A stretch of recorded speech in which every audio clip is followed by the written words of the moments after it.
ones. What's 17? That's the visual cortex. Because these are functionally significant and as doctors, you know that. But I have no idea what Brodmann 28 is. I do, but it doesn't matter. Okay. As for the practical, we'll get away from that.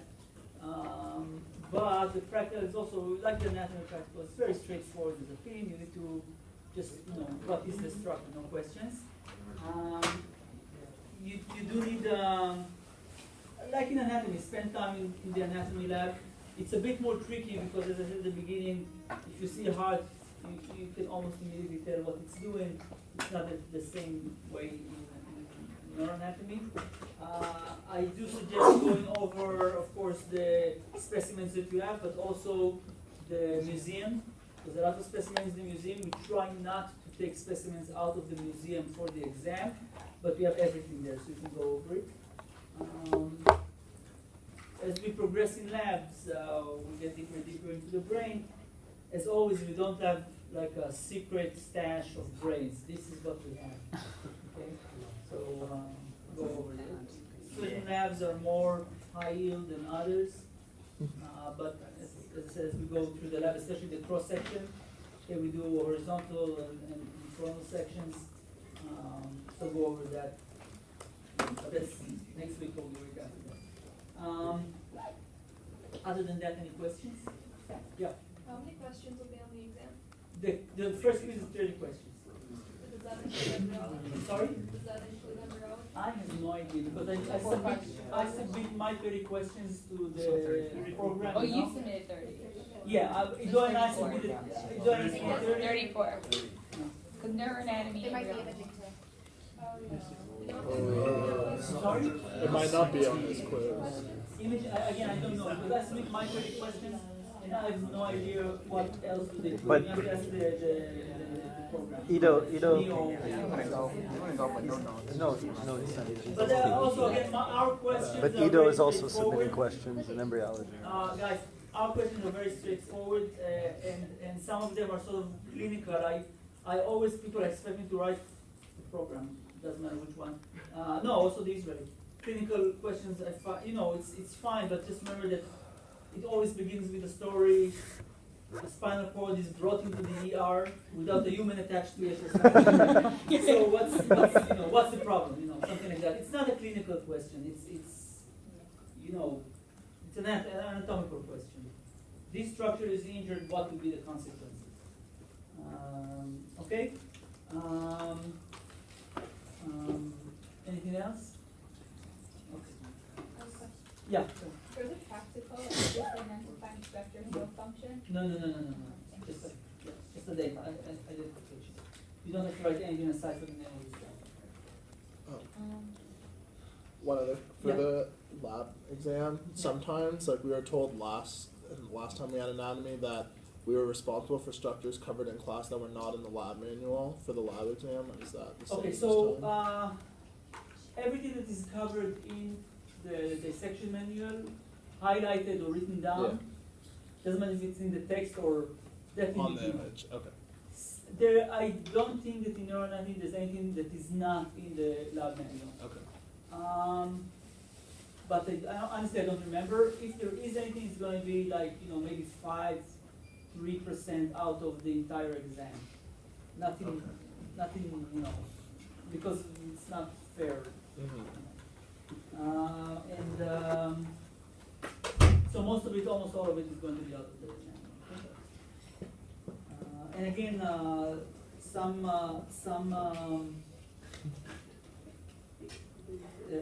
labs are more high yield than others. You can just look at the manual. Okay. So.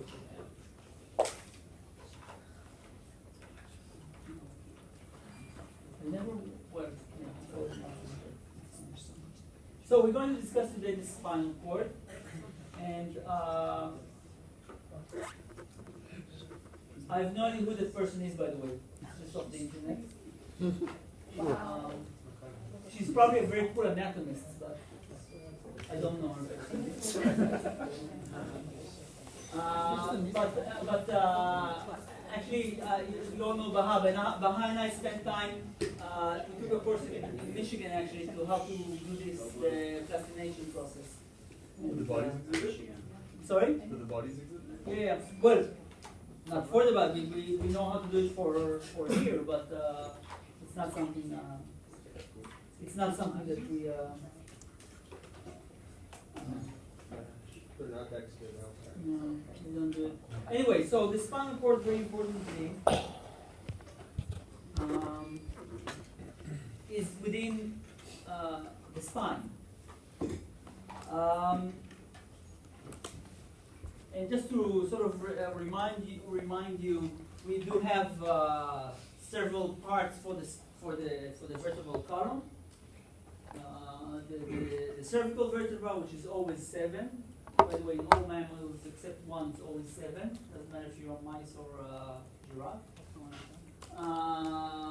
The rest of them are different species, but 12 thoracic vertebra, 5 lumbar, and then the sacrum, which is a combination of 5 vertebrae. And nerves will come out, or go in. Axons will come out or in a cavity between 2 vertebrae, or a gap between 2 vertebrae.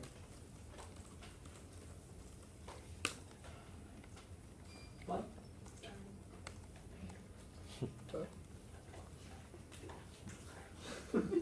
And of course, you probably learned about dermatomes already. It's nothing new. But this is of course very, very important, because as the nerves exit or enter the spinal cord and the vertebral column, they represent the area that they innervate. Let's talk about sensory information. So if there's an injury, let's say to the area of L1, and so you would lose, if there's the entire spinal cord is torn, then you would lose all the sensory or motor abilities from L1 downward, and by let's say moving your finger or something over this person, you would know where the sensation stops. You know where you can understand where that injury is.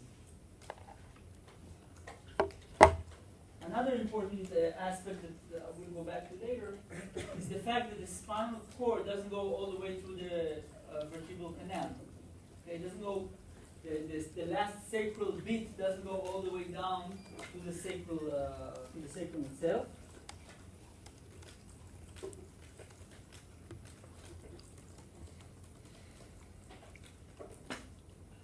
But it stops. The spinal cord ends around L1. So the first loop are vertebral. This is due, of course, has to do with the embryologic development. Because at a certain point, the growth, you had a lecture about this actually? Yeah. So you know that the growth of the bones actually, the skeleton itself grows faster than the spinal cord itself. So you have an effect of shortening. You have an effect of shortening of the spinal cord, and eventually it will end L1. But the segments themselves, of course, continues throughout the cord. So the innervation, let's say, for example, or the nerves that innervate segment S1, the first sacral segment, are not down here, although they used to be at some point at the embryological life. They are up here, right by L1, here. T12 L1. The nerves themselves continue all the way down to the sacrum and exit through the sacrum as they should have, as they do.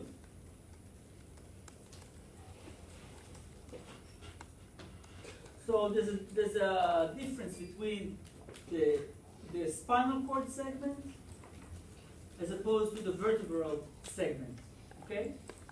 So when I'm talking about segment S4, for example, I can refer to the nerves exiting here, or the segment within the spinal cord here.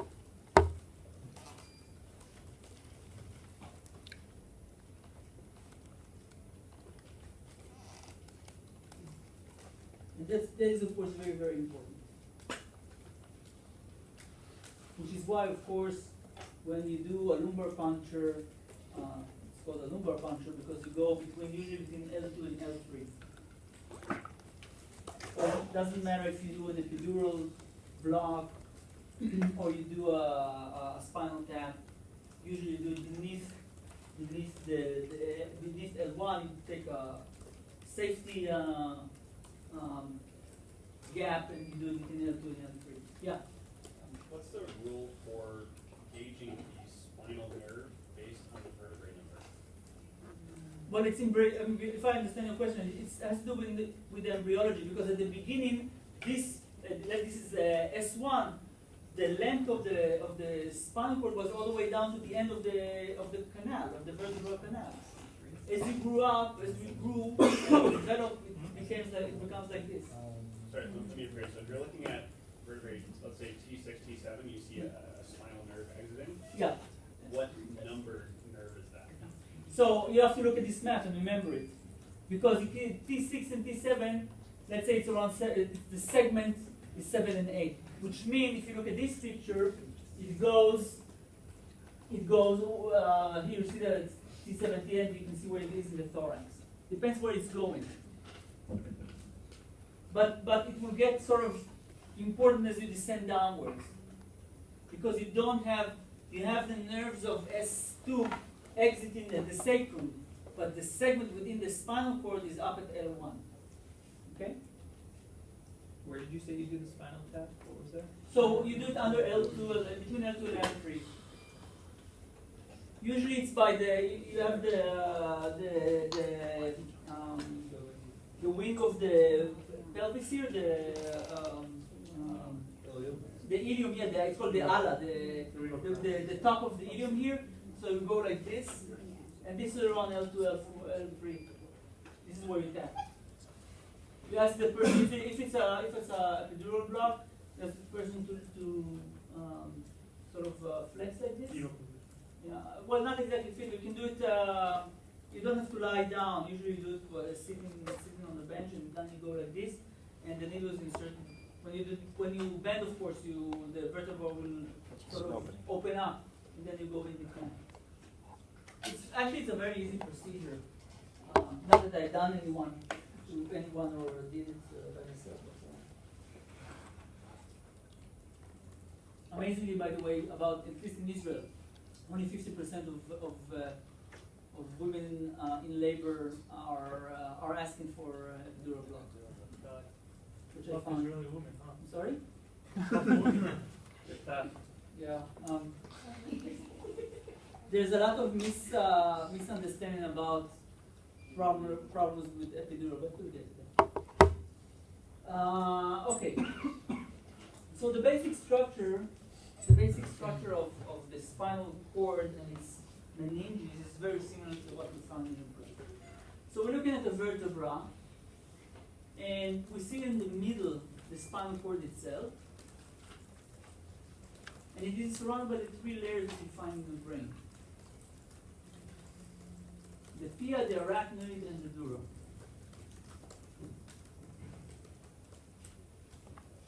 And as with the brain, the CSF, the cerebrospinal fluid, runs between the pia and the arachnoid. In a living person, the arachnoid is attached or lies on the internal aspect of the dura, and the pia surrounds the cord itself. Each segment has nerves going in or coming out. And you know the arrangement of the ventral roots. That is the motor neurons, and the dorsal root, which has the dorsal root ganglion, which is the sensory neurons.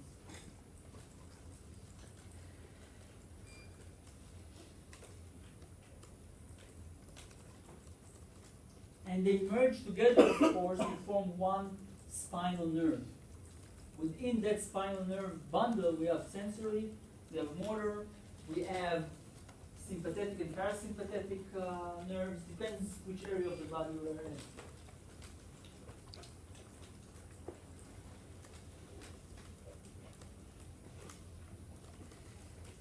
Another important feature of the spinal cord itself is the fact that the gray matter is the inner mass and the white matter is the outer mass. This is opposed, of course, to what we saw in the cortex or in the cerebrum.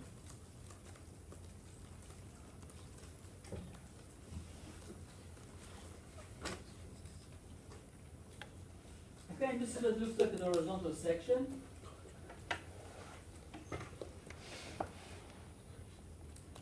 So we see the vertebra itself. We see the three layers of the meninges, the dura, the arachnid, and the pia. We see the nerves going out, okay, the motor neurons in front, and the sensory motors in the back. And the fact that the gray matter is inside, and this always looks like this butterfly shape on the inside, and the white matter is on the outside.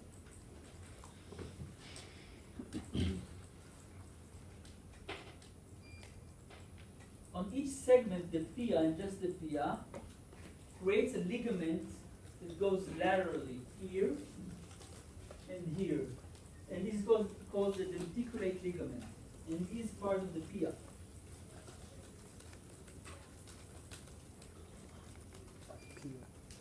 This serves to sort of attach or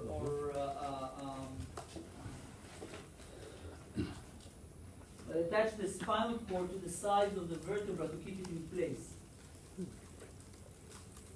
Sort of like hanging laundry on clips. Yeah, so in each segment it comes out laterally. This. And eventually all of them together will keep spinal cord in place.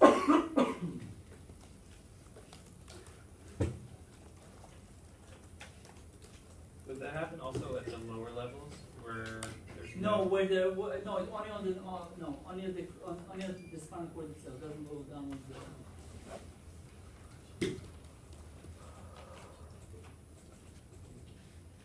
Now this here you can see something that is very, very important. We see in the next slide also. The spinal cord itself, with its meninges, doesn't fill the entire vertebral canal. Okay? It is surrounded by fat and blood vessels.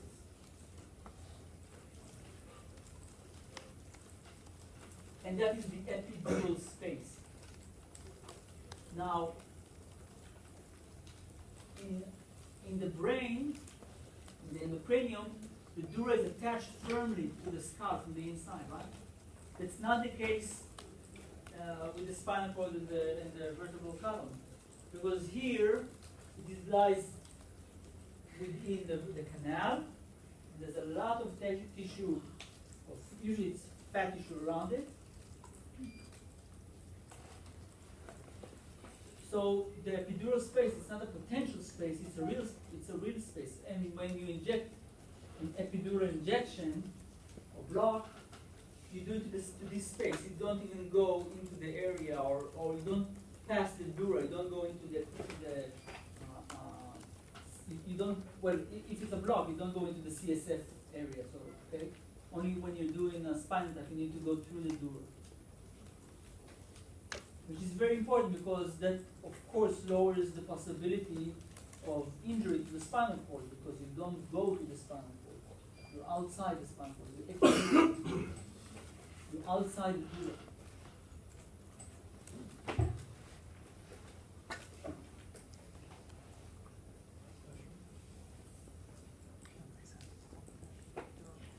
Yeah, sorry, yeah.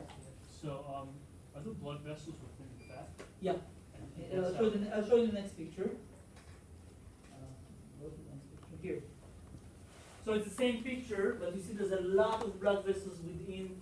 It's outside of the spinal cord itself. It's within the fat. These will drain. This blood vessel drains the canal and the cord. This is very, very important in both for epidural block and also for spinal cord injuries. Yeah. How does the fluid get out of the subdural stage? Did you talk about the arachnoid granulations? Yeah. So, no, that's fine. Don't worry about it. But within the dura, the blood vessels that cross and are moving CSF outside the blood, outside it's true for the brain and also for the spine. So these blood vessels here are like linked up to that system? Yeah. As a drainage system. Also the arteries here are coming from the, I'll show you in a minute, they're coming from the aorta themselves, but so it's a bit different than what we have at the brain. But the two important things here, that first, when somebody has an epidural block, you're under L2, L3, you can't hit the spinal cord because there's no spinal cord there, that's one thing. And in any way, you're outside the dura, okay? So, I don't know how much you learned about the vertebral column, but there's a ligament here, you don't see it here, but there's a ligament here called ligamentum flavum. Okay, so when the anesthesiologist goes in, he feels that it's like the needle, yeah, exactly. The needle is going through, the needle is going through the ligamentum flavum, and then he or she knows to stop. The doctor knows to stop, and that's where you inject the block.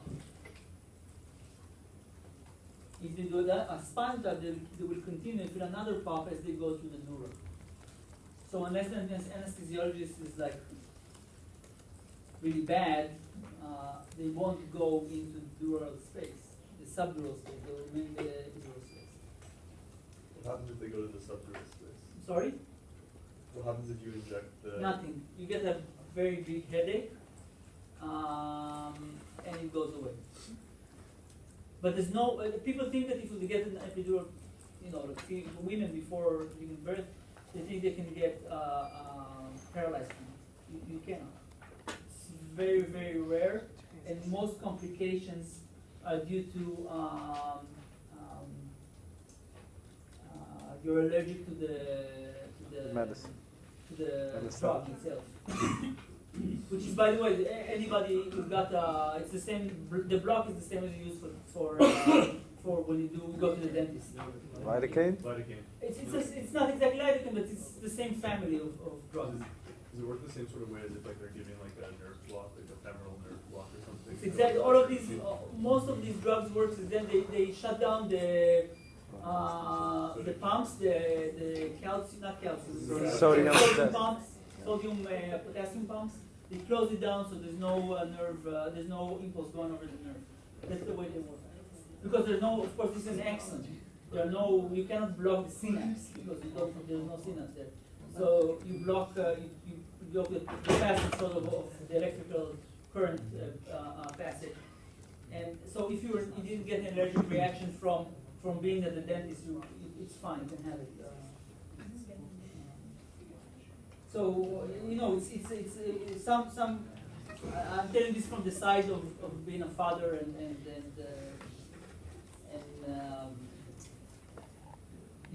I've seen deliveries of my daughters.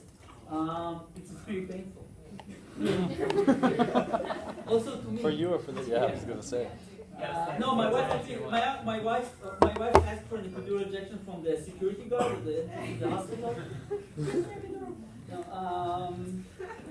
But it's people think that it's risky procedure, and it's one of the safest procedures that out there. And I mean, if somebody doesn't want to take an epidural, that's fine. But you as doctors need to inform them of the science behind it, sort of, not the mythology or whatever. There's the risk of complication during epidural is in Israel.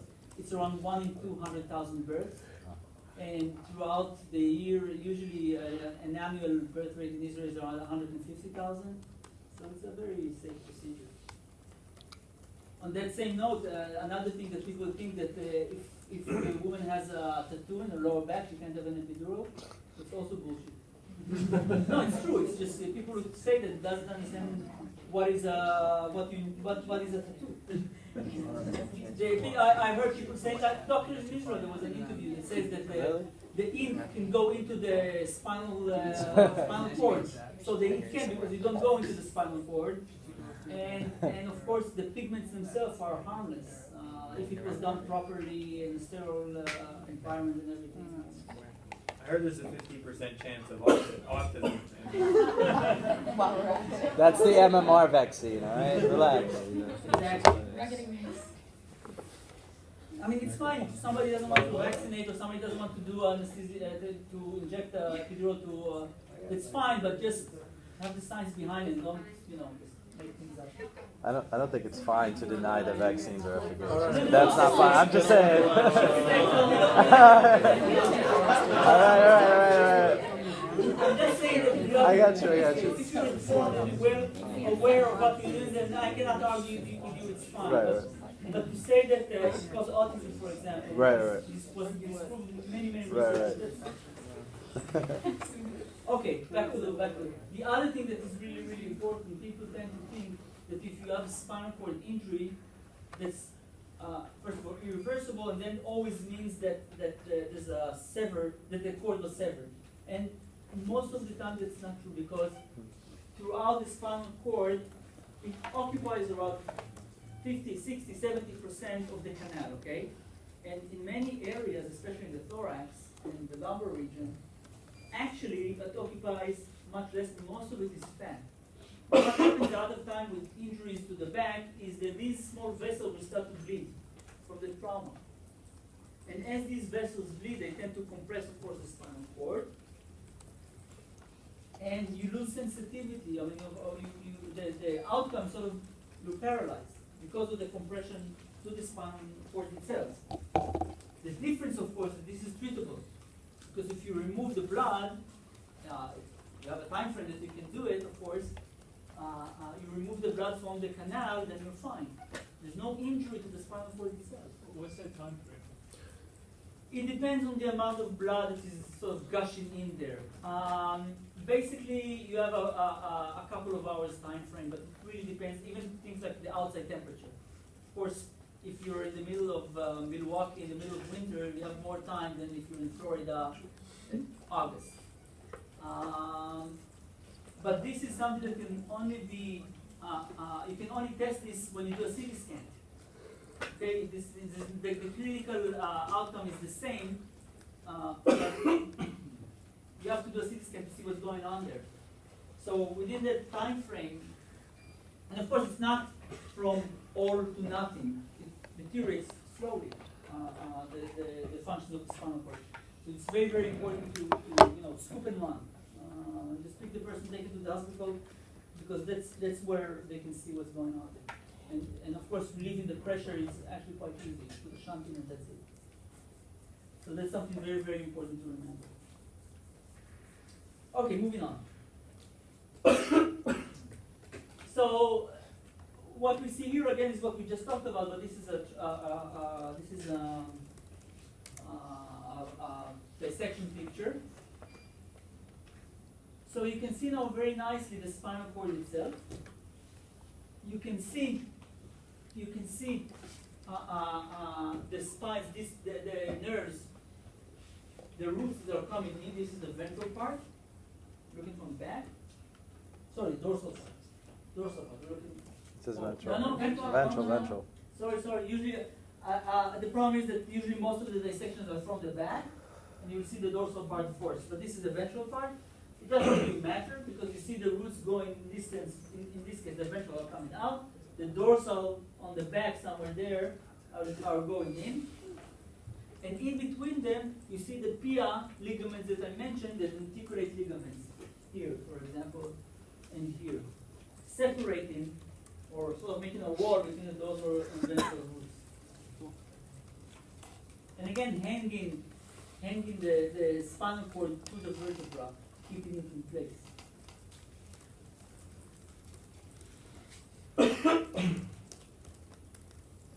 And you see it in lab, and that's the only time basically that we can see pia. Usually it's attached to the surface of the brain or the spinal cord, and it's very, very thin. You can see it. This is the only place you can see pia. Can you tell us the ventral side? I'm sorry? How can you tell us the ventral side? You can't tell, but because there's a sulcus, but it's very difficult to see it in the dissection. I'm not even going into that. The best way to know which side you're looking is the shape of the gray matter, and we'll get to that, okay? So for me, just looking at it like this, I have no idea if it's not important. You know? Because as I said, usually as a doctor, you won't see, you know, a spinal cord detached from the rest of the body. Because if it is, then you don't have to worry about it. It doesn't matter. And if it's connected to the rest of the body, usually you can tell what is common. And if not, again, it doesn't matter. Okay, so with this we discuss the shortening of the shortening of the spinal cord itself. And as the spinal cord descends, eventually it will end at the structure known as the conus medullaris. Okay, it descends down as the conus medullaris.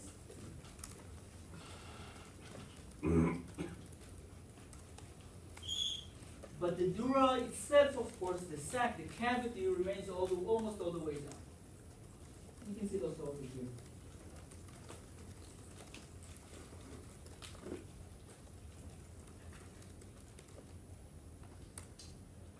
So this is what it looks like in the section. You see from the top, you see the spinal cord itself. As it descends downwards, it becomes the conus medullaris. And you see all these nerves coming out at a very small part, just the beginning, because because of the shortening of the spinal cord. You see all these nerves coming out or going in together, and this is known as the cauda equina, the horse's tail. Okay? Yeah, but it's not tail. Yeah, it is the tail of the horse. And very important, just in the middle, as a continuation of the conus medullaris, you have one thin line that's called the filum terminale, and this is not an axon. Okay, the filum terminale is just pia that will be covered with arachnoid and dura as it will attach to the end of the sacrum, to the coccyx. But there's no neurons within it; it's just a ligament. Okay, so the filum terminale is sort of the end, it's just the coverings of the spinal cord, and it descends down into the coccyx. Yeah. There is a definitive place where the conus medullaris and the Yeah. cauda equina starts. Could Yeah. you point out? Well, you can't really see it, but I would say somewhere sort of here. I'll have to show you. So it would be here. But there's no one pinpoint. I mean, without doing a cross section, there's no one point that you can see it. And you do a cross section, you have to look at with the microscope to see if there are nerves there or no nerves. Now, at the very top of the spinal cord and at the very bottom of the spinal cord, it will become thicker. The surface of the circumference of the spinal cord will become thicker. And these are called cervical and lumbar enlargements.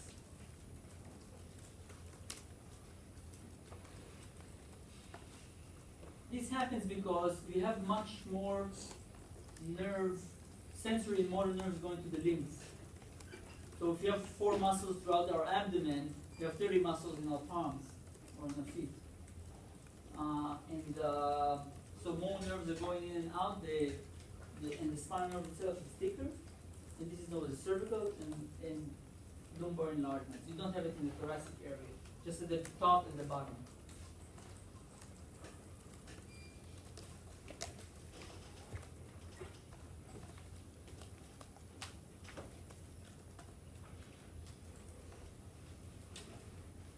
Okay. As for spinal cord injuries altogether, by far, car accidents are the most common cause for injuries to the spinal cord itself. Our bodies are just not designed to stand the forces that we have during car accidents.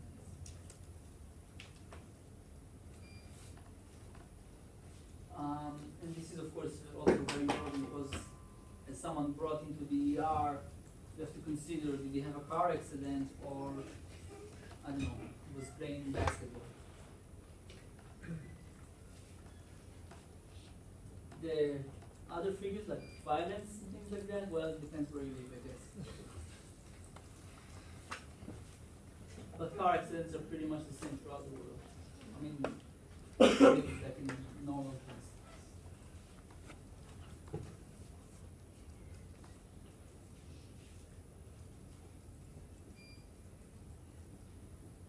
And as I said, not every spinal injury has to do with this, with severing the spinal cord. But if the spinal cord is cut, at least today, there's nothing we can do about it. You can't reattach the spinal cord. There's a lot of research going into that. There is some progress, but for the everyday patient, there's really nothing we can do.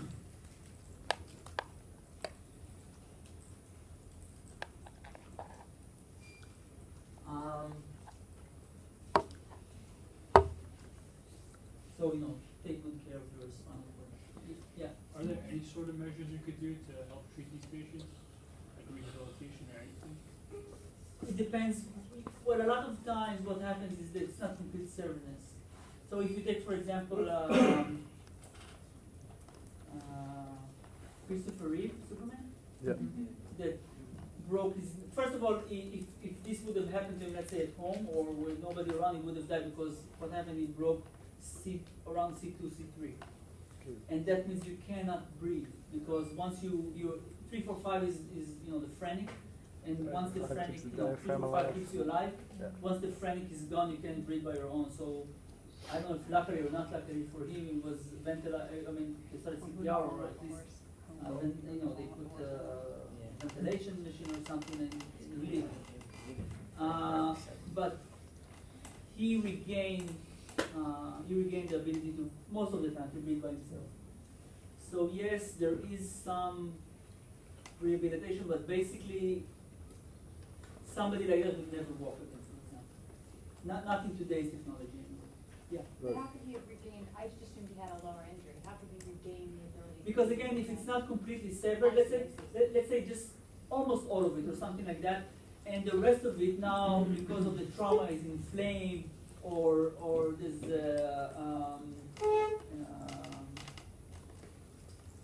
accumulation of fluid there, how do you call it? Edema. Yeah, there's edema or something like that, and this edema will eventually go down. The other way you can rehabilitate, and this is also true to a lot of spinal injuries or nerve injuries, is that if the axonal sheet is still there, the body layer, then the axon can regrow through it.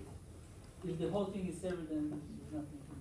And of course, the higher the injury, the more difficult it is to rehabilitate. And the older the person, again, it's more difficult to rehabilitate. Okay. We'll do this and then we'll take a break. As for blood supply, the upper part, the cervical part of the spinal cord receives blood from the blood vessels of the rest of the brain. Basically, if you look at the picture, we look at the picture, or it doesn't matter actually, the left or the right. We have the vertebral arteries go in. Okay, you see the vertebral artery goes in, making the basilar artery. Just before they enter or join together, they give one middle branch. The anterior, I think it's anterior, yeah, the anterior, this one. We go all the way up with it. The anterior spinal artery. Although in there it shows that it goes all the way down, this is not true. It only supplies the cervical area. There's also 2 posterior spinal arteries. But most of these arteries, these 2 arteries or 3 arteries, supply the upper part of the spinal cord. The rest of the spinal cord, especially from the thoracic area downwards, the blood vessels come from the aorta. If you remember from anatomy, we have intercostal or the lumbar arteries. So these are branches of them. Could you say that again, please? Yeah. So the aorta branches, there's a lot of small branches of the aorta, like the intercostal arteries. Intercostal arteries, I don't know if we talked about this, they're split into the anterior part and posterior part. So blood vessels coming out of the posterior part of the intercostal arteries supply the spinal cord. What about the cervical one? So the cervical, it's just by the branches of the vertebral artery. Most of it are branches of the vertebral artery. But I know that here it shows that it's like all the way, but it's not.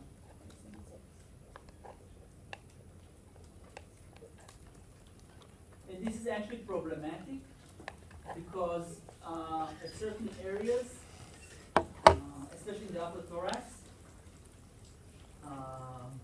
if there's an aneurysm and you need to sort of fix the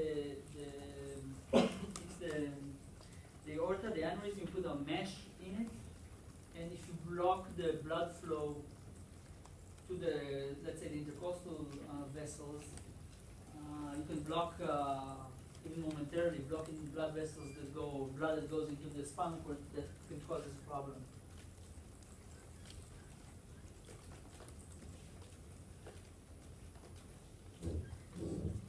And the venous outflow I showed you before, it's basically the same, and it flows out to the canal and then out into eventually to the inferior vena cava. Yeah.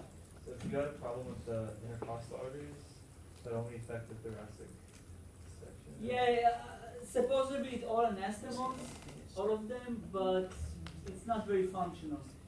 And especially this is especially true throughout the brain and central nervous system because they are so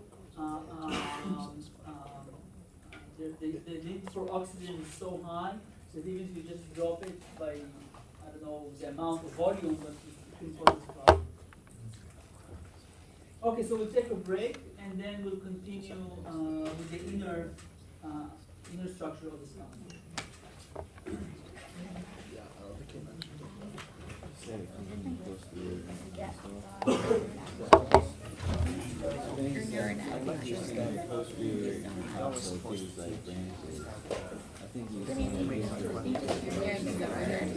Like you never know, you know?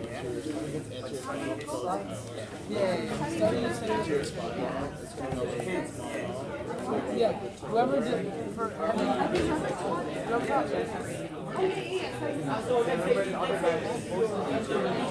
This is the anterior spinal, anterior mandibular.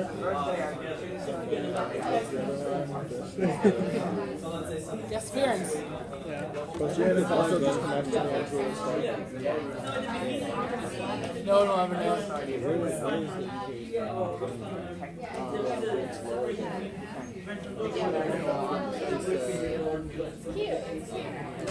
But if it's like on the in lab, you don't need to know. In lab, the anterior spinal artery, like you see, do you see the vertebral arteries going in the basilar artery? If you look at the vertebral artery right here, that's the anterior spinal artery that joins both vertebral. Oh, so I think it's the vertebral artery. I'm not sure because I don't like here anterior spinal is over vertebral. Something is said, is that wrong? Yeah, so anterior spinal joins with the vertebral, that's the basilar, that's the posterior cerebral. But just This was great though. It was really Less than an hour left. I did that.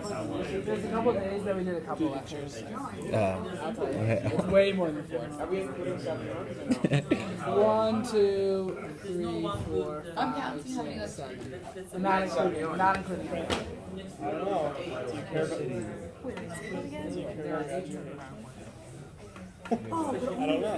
they're in PowerPoint. A lot of them we did, but a lot of them we Me, did you like. know what? I don't want to go on to No, hold on a second. Yeah, I was gonna say, I don't care to watch this shit. Less than an hour. Oh, perfect. Everything up there. I'm excited about our You guys find me back here? Italian. 6 plus every hour. 6 days. 6 days. What, at gym class? We had 1 day of like 4 hours. No, I was no. gonna say, I don't I'll know. order dinner. No. I started go down. Already started to back for your chat, and I don't even know who it is. Yeah. You know what? I'll try to take a note. Like, You Yeah, guys I'm gonna find watch me this back anyway. Really? After the quiz. What's it called? I think that's what I'm Oh, you guys are very similar.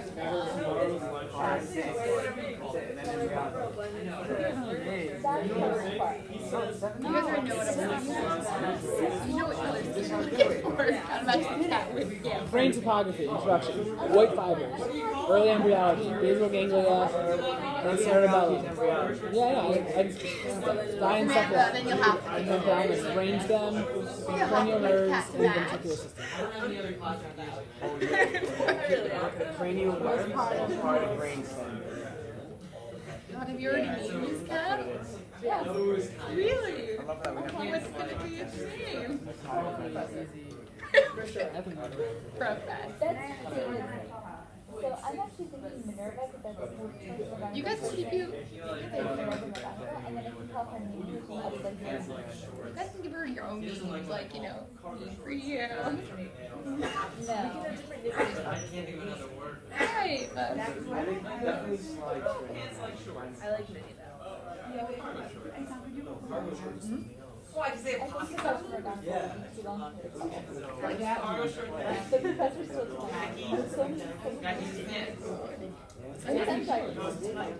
I give it this time.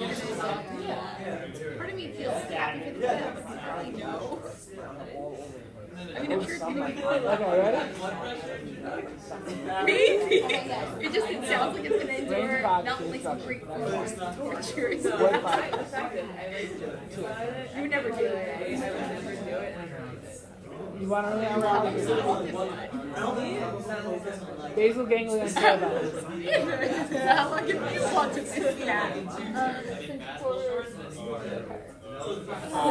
That was the condition to my journey. You have to do it.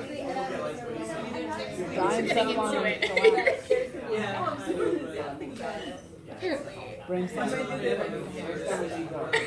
Cranial nerves. Wants this cat to live. Plus. That one I played an hour before. It was too long already. I didn't even get Who's it sleeping with? Sat in the back seat on the door. So I don't know how you got your hand. Do you own a cat and dog? I had them when I was little. Really, really good. And Shane had them. Oh, really? You know that I'm just joking about this, right? I'm not like Well, Well, I'm just like, thank you so much, Matthew. You are a lifesaver. Like, you saved me during anatomy, like, so many times over. Like, my test grade. You guys even like cool fish? Not the head. They also do hamburgers and I did. Hamburgers at steak places. Oh my god. My father comes from the whole time. Such a cheap date. Such a cheap date. I never had a fish like that. I remember eating a full fish. No, you did. Of course you did. The cheek is the most tender part.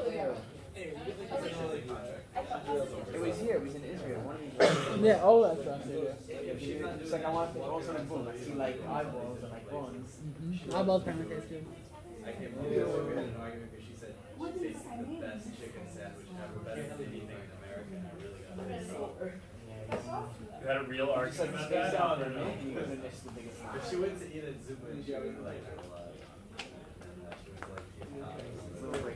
she was like, Whoa. That song Stereo Heaven?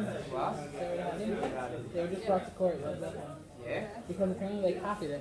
No way. Yeah. She really is. June 14th starts the trial. Somewhere like every single weekend we're going somewhere. And this week is going to be the Galilee stuff. Yeah.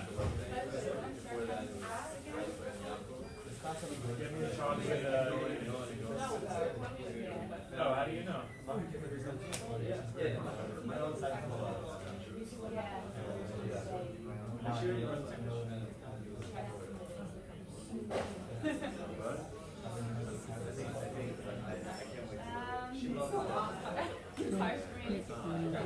went over all that.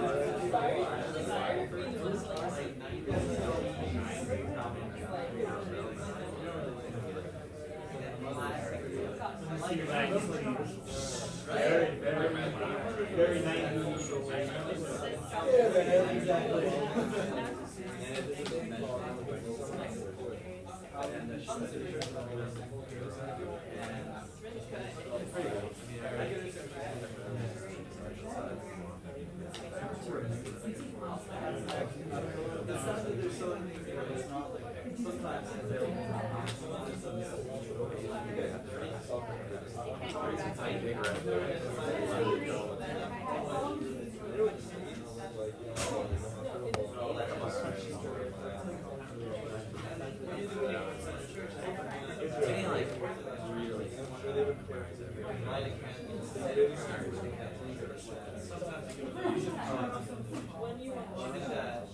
Everything I read, I didn't got to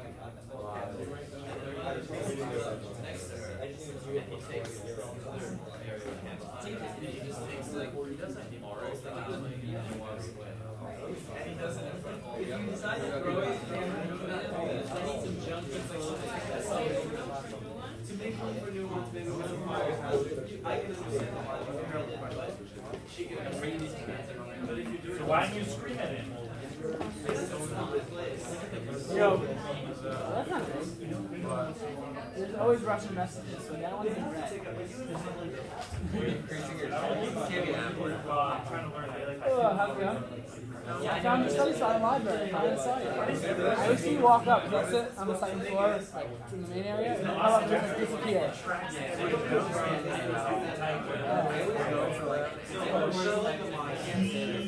That's the trick. You have to study when you're like productive. Not a waste of time. No, people are saying There's no good place. There's no. I can't find it. You don't hear me, but it's not too loud. Me, I do, but I haven't got like these letters out. Right, but like I don't want to be somewhere where it's like everyone's doing it. He hasn't done. Oh, I think that's fine. I usually do more. I have to figure out.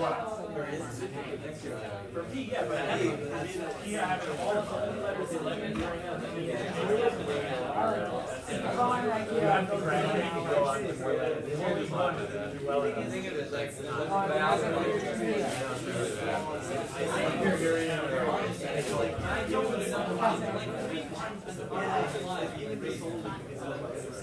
learned by that, but I never like some people like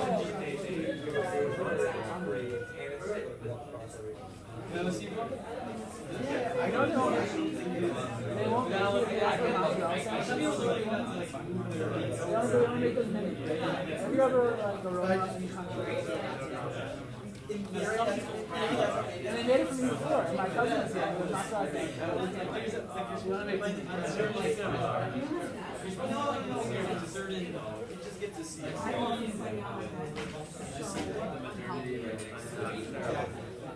beds are for sleeping and maybe TV. Also, I sometimes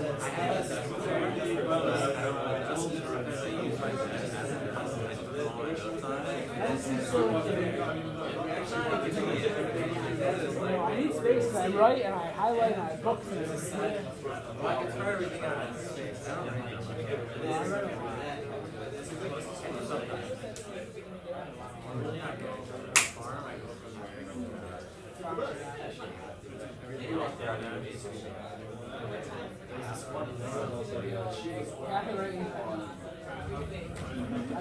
I took a class from there.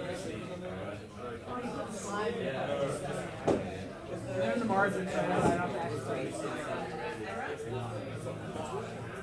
Yeah, I know. I've never seen Russia. No, she wasn't Russian. So, yeah.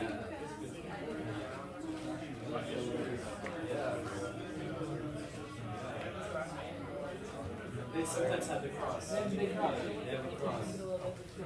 Although that's discouraged, Russian Orthodox is very like Greek. It's all Eastern Orthodox, but they have their own idiosyncrasies based on Russia is very. A lot of beans. The Muslims also have the beans. Christina actually right next to the church. She bought a rosary for her mom. But the thing is that you walk in and your first impression is wow.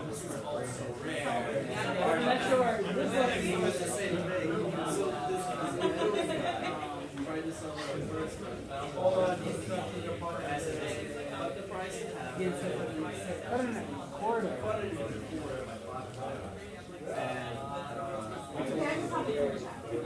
Well, she wanted to buy these little purses for her sister. We said, look, we'll bet max and we'll put this purse.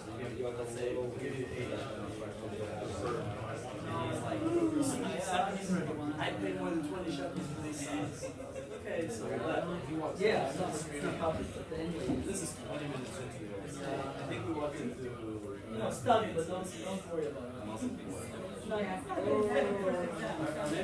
the official, it doesn't matter.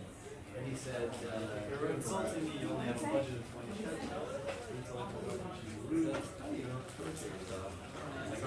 One time I gave this woman charity by light, and all I had on me was like, or something like that. I don't remember. And she started screaming at me. I had that. She told my wife. Told the demon. She told this homeless lady on the street asking for money. She was going nuts. Adina was not shocked. She was like traumatized. I don't like that. I was like, people like that when you I can remember in the back, but you asked like, what's more medial? Her daughter is hungry, so on and so forth. So I gave her some ramen noodles, like a drink. And she goes, well, how will I cook this? And I'm like, you know, you can just eat ramen noodles without having to cook them, right? She got really mad. She gave it back. They just won't money for drawings. Her daughter wasn't anywhere near that. So this one guy asked me for gas and it says his car stalled. So I called him on his bluff. I walked with him to the gas station. $20 worth of gas. I was like, so where's your car? He's like, oh, it's over there. He just walks across the street into a forest. He just walks into a forest. I was like, he's going to use that to make it out. There was a guy who tried pulling the same scam on me twice. Yeah. Like there was a neighborhood in Brooklyn, and one time he did it. He's like, "Oh man," he's holding keys in his hand. He's like, "Oh man, my car! I need $20 for gas. I gotta get back up." And I'm like, "No." I'm like, "No." So I don't give it. A few days later, I see the same guy. He goes, "Oh my car! My keys still stuck." Because of his stuck in Brooklyn. Take the bus, bro. They look very narrow, like stars. Very African accent, not like Sudanese or something. And like someone's like, oh man, I just came here to make a musician, whatever, like, oh, why don't you give me a blessing? I'm like, sure, why not? I'm like, I bless you, good luck. And he's like, no, you give me a blessing. I'm like, oh, I don't pressure you. I was like so confused though. It's like,